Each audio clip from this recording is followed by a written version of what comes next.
नमस्कार। योग मानवता के लिए भारत का सबसे बेहतरीन उपहार है।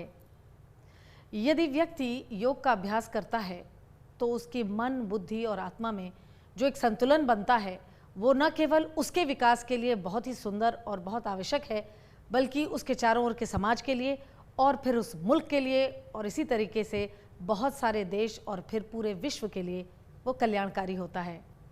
अगर आप ध्यान से देखें, जैसे जैसे मॉडर्नाइजेशन हुआ, ग्लोबलाइजेशन हुआ, तो बहुत सारे फ़ायदे हुए लेकिन नुकसान भी बहुत हुए।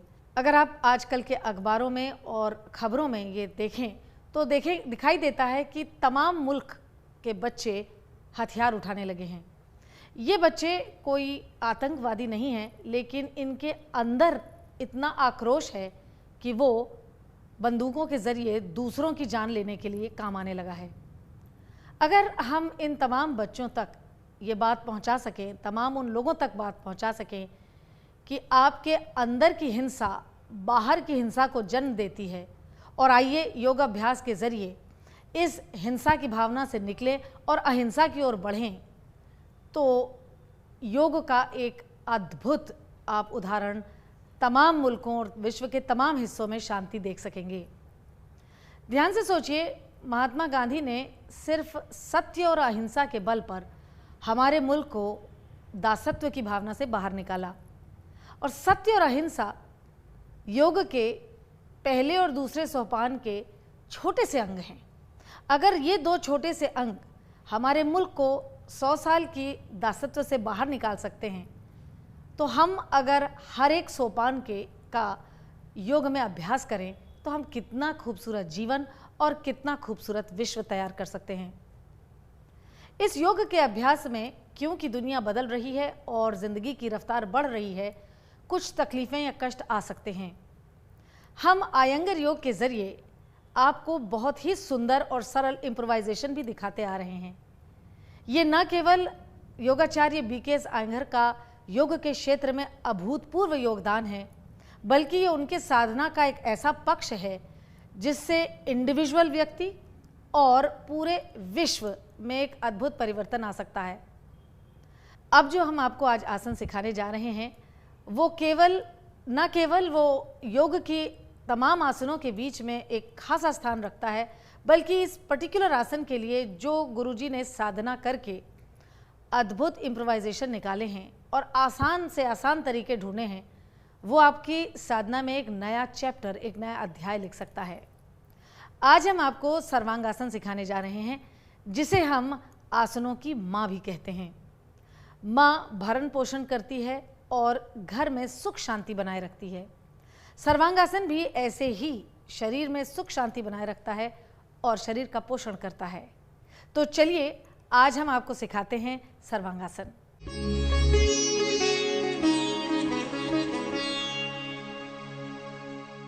अब हम आपको सर्वांगासन सिखाने जा रहे हैं, जिसका नाम सुनते ही अक्सर डॉक्टर्स गर्दन की प्रॉब्लम वाले तो तमाम पेशेंट्स को यही कहते हैं, ये मत कीजिएगा, गर्दन के लिए बड़ा हानिकारक है। हकीकत यह है कि आप ज़रूर करिए, मगर ऐसे सीख के कि ताकि आपकी गर्दन को चोट ना लगे। मैं पहले भी कह चुकी हूँ, मदर ऑफ द आसन है, तो मानी हुई बात है, ये आपकी शरीर की सुरक्षा ही करेगा, उसको नर्चर ही करेगा, उसमें शांति ही स्थापित करेगा। अब आप देखिए, हमने यहाँ 6 ब्लैंकेट्स का इस्तेमाल किया है जो करीबन 2.5 इंच की विड्थ है। आप ऐसा कोई भी कंबल या चादरों का ढेर अपने इस प्रैक्टिस में लगा सकते हैं। उसके पीछे एक बोल्स्टर, एक गाव तकिया का इस्तेमाल किया है जो आपकी बॉडी को लिफ्ट करने में सहायता पहुंचाता है और आपको दर्द नहीं होता है। फिर आप देखेंगे कि हाथ में इनके एक बेल्ट है जिसमें एक हमने लूप बनाया है। इसको खोलिए तो इसके लूप को हम कहेंगे कि आप शोल्डर टू शोल्डर मेजर कर लीजिए। ये इस बेल्ट की चौड़ाई की नाप होगी। ये मेजर करने के बाद इसको आप अपने राइट हैंड साइड पर रख लेंगे और हम अब पोस्चर की तरफ चलते हैं। आप पहले बैठेंगे गाव तकिया के ऊपर जहां आपकी बटक बोन आएगी, और उसके बाद ताकि आपको एक लिफ्ट मिले, उसके बाद आप अपने कंधों को, कंधे की कोर को प्रिसाइसली इस ब्लैंकेट से की कोर से 1.5 इंच अंदर रखेंगे। ये हम ऐसा इसलिए करते हैं कि जब आप इस पोज में जाएंगे तो ऑटोमेटिकली आपका कंधा थोड़ा आगे खिंचता है। तो 1.5 इंच करीबन आप ब्लैंकेट की कोर से अंदर अपना कंधा रखेंगे। फिर बटक बोन के नीचे आप इन्वर्टेड कप शेप फिंगर्स रखेंगे और बटक को उठा के एक सांस छोड़ते हुए कुलाची मारेंगे और ज़मीन पे अपने पैर को रखेंगे। एक बार आपके पैर के पंजे ज़मीन पे टच कर गए तो आप अपनी साइड ट्रंक को उठाएंगे और जो बेल्ट रखी है उसको अपने करीब कर लेंगे ताकि आपके अप्रोचेबल रहे। फिर आप अपने दोनों अंगूठों को हाथ के क्रॉस करेंगे राइट बिलो द लेफ्ट और अपने हाथ को पीछे की तरफ खींचेंगे। ये क्रॉसिंग ऑफ द थंब और जिसके बाद आप एक्सटेंड कर रहे हैं, ये शोल्डर जॉइंट पे काम करता है, ये उसको मोबिलाइज करता है। अब आप अपने हाथ की उंगलियों को इंटरलॉक कीजिए और बहुत टाइट इंटरलॉक कीजिए और फिर उन्हें पीछे की ओर एक्सटेंड कीजिए।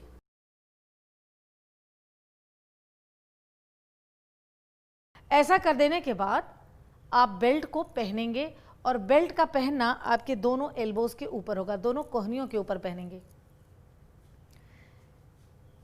जैसे ही आपने ये बेल्ट पहनी, इससे आपको एक सपोर्ट मिलता है जो आपकी 2 एल्बोज को एक जगह स्थापित करता है। सर्वांगासन और शीर्षासन, इन दोनों ही आसनों में एल्बोज का एक जगह पे फिक्स होना बहुत अनिवार्य है। जहां आपकी एल्बोज कंधे से बाहर गई तो आपके शरीर का भार आपके ऊपर गिरता है, तो आपकी एल्बोज कंधे की लाइन पे रहेंगी या उससे थोड़ा अंदर रहेंगी। फिर आप अपने दोनों हाथ की हथेलियों को कमर पे ले जाएंगे। कोशिश करिए कि आपके हाथ की जो हथेली है उससे आप अपनी कमर की स्किन को रब करते हुए ऊपर उठाएं। जितना हाथ आपका गर्दन की ओर जाएगा उतना ही अच्छी बॉडी में लिफ्ट आएगा। एक बार हाथ की पोजीशन फिक्स करने के बाद आप दोनों पैर मोड़ेंगे और दोनों पैर से जंप करके दोनों पैर सीधे कर लेंगे। जब आपके पैर सीधे होंगे तो इसमें 2 बातें बहुत ध्यान देने वाली हैं। एक तो ये कि आपकी बटक बोन, टेल बोन शरीर के अंदर रहे, ना कि जट आउट रहे। दूसरा, पैर जब सीधे हुए तो मेटाटार्सस यानी पैर की उंगलियों के नीचे का हिस्सा और पैर की उंगलियां ये छत की ओर इंगित होंगी, उस डायरेक्शन में होंगी, एक्सटेंडेड रहेंगी। अब आप ध्यानपूर्वक देखिए, इस पोज में आपकी चिन चेस्ट से बहुत अच्छी तरह से लॉक होती है। इसे हम चिन लॉक कहते हैं या जालंधर बंद कहते हैं। ये बहुत ही खास चीज़ है कुछ सेहत पाने के लिए। जैसे मैं बार बार आपसे कह रही हूँ, ये मदर ऑफ द आसन है। अगर आप ध्यान से देखिए तो इसमें ब्लड की सप्लाई टूवर्ड्स द हार्ट है, टूवर्ड्स द ग्रेविटी है। आपका दिल भी ग्रेविटी की ओर है और ब्लड का सप्लाई भी, तो इसमें हार्ट बहुत ही रेस्टफुल स्टेट में रहता है। ऑर्गेनिक बॉडी को बहुत ही ज़बरदस्त ऑक्सीजनेटेड ब्लड मिलता है, तो उसकी हेल्थ के लिए बहुत अच्छा है, स्पेशली इंटेस्टाइन और एब्डामन के लिए। जिनको कॉन्स्टिपेशन है उनके लिए पोज बहुत अच्छा है because it works on your intestine. Chest आपकी बहुत क्वाइटिंग स्टेज में है। इसके अलावा ये आसन थायराइड और पैराथायराइड जैसी ग्रंथियों पे काम करता है। ये वो ग्रंथियां हैं जिनमें कोई नली नहीं होती, डक्लेक्स ग्लैंड हैं जो आपको ऐसा हार्मोन देती हैं जिससे आपका 80% शरीर का काम होता है। इसलिए हम इस आसन को अगर रोज़ अभ्यास करते हैं तो न केवल आपकी ऑर्गेनिक बॉडी बल्कि आपके हार्मोनल सिस्टम पे एक बहुत ही अच्छा असर पड़ता है। अगर इस वक्त आप ब्रेन की कंडीशन को देखें तो वो सोक्ड है ब्लड में, और वो ब्लड जो है वो ऑक्सीजनेटेड ब्लड है। तो जो उम्र के साथ आदमी की याददाश्त जाती रहती है उसकी एक वजह ये है कि ब्रेन डीके होने लगता है। यहाँ आपका ब्रेन जो है वो बहुत ही ज़्यादा रिजुविनेट हो रहा है। तो आप जान सकते हैं कि इस पॉस्चर्स के कितने फ़ायदे हैं। ये आपके कमर की हड्डी पे बहुत ज़्यादा स्ट्रेंथ पे काम करता है, आपकी गर्दन पे बहुत अच्छा काम करता है, क्योंकि ट्रेपेजॉइड जो मसल है वो बिल्कुल अपनी नेचुरल डायरेक्शन में छत की ओर जा रही है। इस प्रकार से एक बार आप जब सर्वांगासन में आ जाते हैं तो इस पोज को, और आपको स्टेबल करना आ जाता है, तो इस पोज को आप 5 मिनट ज़रूर करें, तब इसका असर आपके हार्मोनल सिस्टम पे, थायराइड और पैराथायराइड पे बहुत अच्छा होता है। इस पोजीशन से निकलने का एक बहुत ही अच्छा और आसान तरीका है जो आपको चोट से बचाता है, चोट लगने से बचाता है। आप एक बार फिर दोबारा से हलासन में जाएंगे जहां से आपने शुरुआत की थी। एक बार वहां जाने के बाद, स्टेबल होने के बाद, आप अपने हाथ से बेल्ट निकालेंगे और एक बार फिर आप इन्वर्टेड कप शेप फिंगर बनाएंगे जो आपके बटक बोन को रिसीव करेगा। सांस छोड़ते हुए एक बार आप पैर मोड़ेंगे और वापस बटक बोन को आप बोल्स्टर पे लाएंगे और सीधे लेट जाएंगे। इसके बाद आप यहाँ से पैर मोड़ के दाईं करवट लेते हुए वापस इस पोज से आ सकते हैं। ये सही है कि इसको अभ्यास करने के लिए आपको एक अंतराल चाहिए प्रैक्टिस करने का, अभ्यास करने का। लेकिन उसके बावजूद भी जिनको बहुत सारी तकलीफ़ें हैं, जैसे गर्दन की, पीठ की, या उम्र हो चली है या डर लगता है, वो इसके इम्प्रोवाइजेशन से बहुत लाभ उठा सकते हैं। तो आइए अब हम चल के सीखते हैं सर्वांगासन का इम्प्रोवाइजेशन।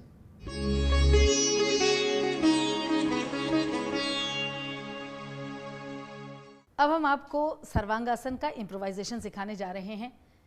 मैं और मेरे माता पिता प्रतिदिन जब इस का इम्प्रोवाइजेशन अपने योगाभ्यास में शामिल करते हैं तो हम योगाचार्य को न केवल याद करते हैं बल्कि उन्हें नमन करते हैं। एक उम्र के पड़ाव के बाद, या आपको अगर कोई सेहत में ऐसी दिक्कत हो, सर्वांगासन करना बहुत कठिन हो जाता है। हम आपको चेयर के ज़रिए सर्वांगासन करना सिखाएंगे जो गुरुजी की एक अभूतपूर्व भेंट है मानवता के लिए। आप इसके इम्प्रोवाइजेशन के लिए पहले कुर्सी पे बैठेंगे साइड वाइज, और एक बार आप साइड वाइज कुर्सी पे बैठ गए तो आप अपनी दोनों टांगों को मोड़ के कुर्सी के पीछे के बार पे रखेंगे। आपके घुटने का पीछे का हिस्सा बार पे आना चाहिए। यहाँ आप कुर्सी को दबाइए नहीं या उस पर अटक मत जाइए, ये सिर्फ सपोर्ट के लिए है।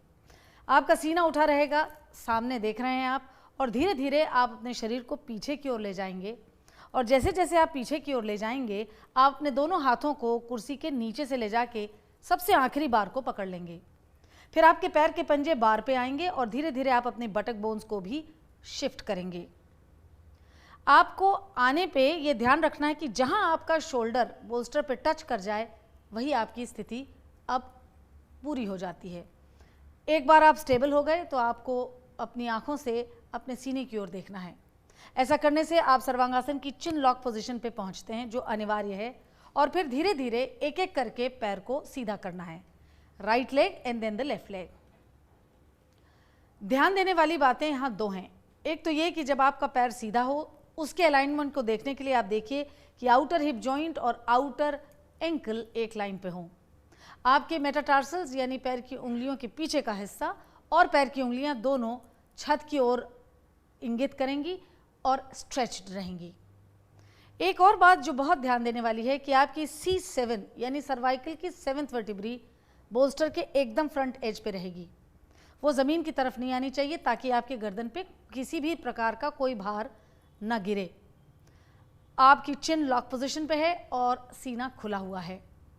इस तरह से किसी भी उम्र का व्यक्ति और किसी भी कमज़ोरी का व्यक्ति, चाहे वो शारीरिक कमज़ोरी हो या चोट लगने की वजह से हो, इस पोज को बड़ी आराम से बखूबी 5 मिनट तक कर सकता है। इसके बाद आप वापस अपने पैर के पंजों को कुर्सी पे लाएंगे और स्टेबल होंगे। बहुत ज़रूरी है कि आप धीरे धीरे करें ताकि स्टेबल रहें। और फिर आप अपने एक एक करके हाथ को कुर्सी से बाहर निकालेंगे और बहुत धीमे से अपने को पुश करेंगे, कुर्सी को नहीं, और बटक बोन्स को बोल्स्टर पे लाएंगे। इस तरीके से आप सर्वांगासन से बाहर निकलते हैं। फिर दाईं करवट लेके आप एक बार फिर वापस समस्थिति में आ जाएंगे। इस तरह से चेयर सर्वांगासन से आप अपने अभ्यास को बहुत ऊंची दिशा में ले जा सकते हैं।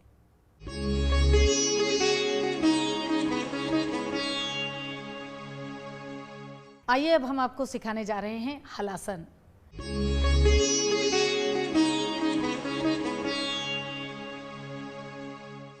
सर्वांगासन को बिना हलासन किए ख़त्म करना ये उसके साथ अन्याय ही नहीं बल्कि शरीर के लिए भी बहुत ख़राब है।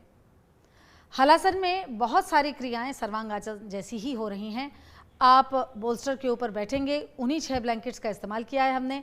एक बेल्ट रखेंगे अपने पास जिसमें 2 कंधों के बीच की दूरी नपी हुई होगी और वो लूप आप अपने बगल में रखेंगे जो भी साइड आपको सुविधाजनक हो। फिर आप अपने पैर को मोड़ेंगे और पीछे की ओर लेटेंगे। लेटते समय ध्यान रहे कि आपके कंधे ब्लैंकेट से 1.5 इंच दूरी पे रहें, क्योंकि जैसे ही आप हलासन में जाएंगे ये आपके फ्रंट एज पे ऑटोमेटिकली आ जाएंगे। फिर सांस छोड़ते हुए अपने दोनों हाथों की हथेली से इन्वर्टेड कप शेप बनाइए, बटक्स उसके ऊपर रखिए और फिर पैरों की कुलाची मार के आप अपने सर के सामने ले जाएंगे। जब आप पैरों को फर्श पे लाते हैं तो आपकी पैर की उंगलियां बहुत टाइट फर्श को दबाएंगी। You will pressurize your toes on the floor and lift the frontal thighs up. उसके बाद आप पहले बिल्कुल सर्वांगासन की तरह दोनों अंगूठों को क्रॉस करेंगे राइट बिलो द लेफ्ट और अपने शोल्डर जॉइंट को मोबिलाइज करेंगे। यही क्रिया आप अपने लेफ्ट साइड में भी करेंगे और फिर आप इंटरलॉक करेंगे अपने फिंगर्स को, बहुत टाइट इंटरलॉक। हाथ को पीछे एक्सटेंड कीजिए। ऐसा करने से आप अपने पूरे शोल्डर पे काम कर रहे हैं और ध्यान दीजिए इस पे दोनों आर्मपिट भी आपके खुल रहे हैं। ये बहुत ज़रूरी है ताकि आपकी नेक का स्पेस बना रहे। फिर आप अपने एल्बोज के ऊपर बेल्ट का लूप लगाएंगे ताकि आपकी एल्बोज स्टेबल रहें। एल्बोज शोल्डर की साइड में ही रहेंगी, उससे बाहर नहीं जाएंगी। ऐसा कर लेने के बाद जब आपकी दोनों एल्बोज स्टेबल हो जाएंगी तो आप अपने हाथों को, हाथ की हथेली को कमर पे लाएंगे। जितना नीचे ट्रेपेजॉइड की तरफ आप आते रहेंगे और कमर की स्किन को मसाज करते हुए ऊपर उठाते रहेंगे, आपकी स्पाइन का लिफ्ट बना रहेगा और बॉडी वेट आपकी नेक पे नहीं जाएगा। इस पोज का स्ट्रक्चर हल की तरह है, प्लाव की तरह, इसलिए इसका नाम हलासन है। इसके फायदे वैसे ही हैं जैसे सर्वांगासन के हैं, लेकिन कुछ एडिशनल फायदे भी हैं। जैसे ये आपकी लोअर लंबर स्पाइन पे बहुत काम करता है। ये स्ट्रक्चर अगर आप ध्यान से देखें कर्व्ड है तो लोअर लंबर के हिस्से में बहुत ब्लड का सर्कुलेशन बढ़ता है। इसके अतिरिक्त जिन लोगों को गैस्ट्रिक ट्रबल है वो बहुत इससे आराम पाते हैं क्योंकि इंटेस्टाइन पे काम कर रहा है। ऑर्गेनिक बॉडी का मसाज हो रहा है और स्पाइन फॉरवर्ड मूव कर रही है तो इसमें पैर और लोअर स्पाइन पे सर्कुलेशन बढ़ जाता है। ये बहुत ही अच्छा पोज है आपके कंधों की स्टिफनेस को दूर करने के लिए और शोल्डर पे काम करने के लिए। एक बार इस पोज में आपने अच्छे तरह से अपने को स्टेबल कर लिया तो आप 5 मिनट तक इसमें रह सकते हैं और फिर निकलने के लिए वही प्रक्रिया करनी है जैसे सर्वांगासन में की थी। बेल्ट हाथ से निकाल देंगे, अपने हाथों के इन्वर्टेड कप शेप बनाएंगे और उस पर अपनी बटक को धीरे से पैर मोड़ते हुए वापस लाके रखेंगे। पैर सीधा करेंगे और एक बार सम की स्थिति में आएंगे और फिर पैर मोड़ते हुए करवट लेंगे दाईं तरफ और पोस्चर से बाहर आ जाएंगे। ये तो आपने देखा क्लासिक हलासन में जाने का एक ऐसा अचूक तरीका जिसमें गर्दन पे कोई भार नहीं आता। मगर अब हम आपको इसका एक बहुत ही खूबसूरत और आसान सा इम्प्रोवाइजेशन भी सिखाएंगे जो इस कठिन पोस्चर को बहुत ही आसान बना देता है और आप आसानी से उसकी प्रैक्टिस कर सकते हैं। तो चलिए सीखते हैं हलासन का इम्प्रोवाइजेशन।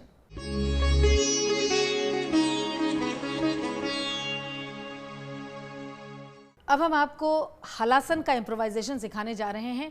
ये काफ़ी हद तक सर्वांगासन के इम्प्रोवाइजेशन का कंटिन्यूएशन है। आप चेयर पे सर्वांगासन के लिए जैसे बैठे थे वैसे ही बैठेंगे और साइड वाइज बैठने के बाद आपके दोनों पैर चेयर के पीछे के बार के ऊपर जाएंगे। फिर आप धीरे से पीछे की ओर मुड़ना शुरू करेंगे और हाथ को धीरे से कुर्सी के नीचे के बार पे ले जाएंगे। एक बार आप सर्वांगासन की जैसे पोजीशन पे आ गए और अपने को आपने स्टेबलाइज कर लिया तो दोनों पैरों को मोड़ेंगे, घुटनों को पेट के पास लाएंगे और फिर दोनों पैर सीधे होंगे सामने रखी हुई कुर्सी के ऊपर। ऐसा करते समय ध्यान रहे कि आपके दोनों पैरों के पंजे कुर्सी पे दबाए जाएंगे ताकि उसके प्रेशर से आप अपनी फ्रंटल थाइज को टाइट करके सक कर सकें। बड़े आसानी से आप देख सकते हैं कि गर्दन में पूरी फ्रीडम है, स्पाइन आपकी ज़मीन के साथ 90 डिग्री का कोण बना रही है और कोई नेक पे प्रेशर नहीं है। इस तरह से आप 5 मिनट तक पोज को होल्ड कर सकते हैं। फिर सांस लेते हुए अपने पैरों को वापस मोड़ेंगे और पैर के पंजों को कुर्सी पे रखेंगे। जब आप अपने पैर के पंजों को कुर्सी पे रखते हैं, एक बार फिर अपनी स्टेबिलिटी का ध्यान रखें। फिर धीरे से हाथ निकालें, कुर्सी के बार को पीछे से पकड़ें और अपने को पुश करें, ना कि चेयर को, और बटक बोन्स को आप बोल्स्टर पे वापस रखें। एक बार आप बटक बोन्स को बोल्स्टर पे वापस रख लेते हैं तो फिर धीमे से दाईं करवट लीजिए और वापस समस्थिति में आ जाइए। हम यहाँ आपको बताना ज़रूर चाहेंगे कि सर्वांगासन और हलासन इन्वर्जन्स हैं, इन्हें आप अपने पीरियड्स के दौरान यानी मासिक धर्म के दौरान न प्रैक्टिस करें।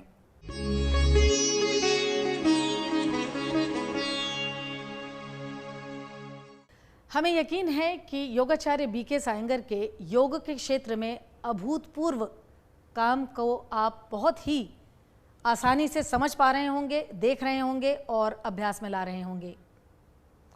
हमारी यही कोशिश है कि आपको श्री योगाचार्य बीके सायंगर के इम्प्रोवाइजेशन के ज़रिए और उनके साइंटिफिक काम के ज़रिए योग के क्षेत्र में धीरे धीरे अभ्यास के ज़रिए बढ़ाते रहें। एक बात याद रखिएगा कि आप अगर कोई दवाई ले रहे हैं और आपको किसी भी प्रकार का कोई हेल्थ इशू है तो उसे अभ्यास के लिए छोड़े नहीं, अभ्यास करते रहें, दवा का सेवन करते रहें। दवा का लेना या छोड़ना डॉक्टरी सलाह पर निर्भर है। ऐसा करने से आपको और आपके शरीर को नुकसान नहीं होगा। आपसे फिर मुलाकात होगी, तब तक के लिए नमस्कार।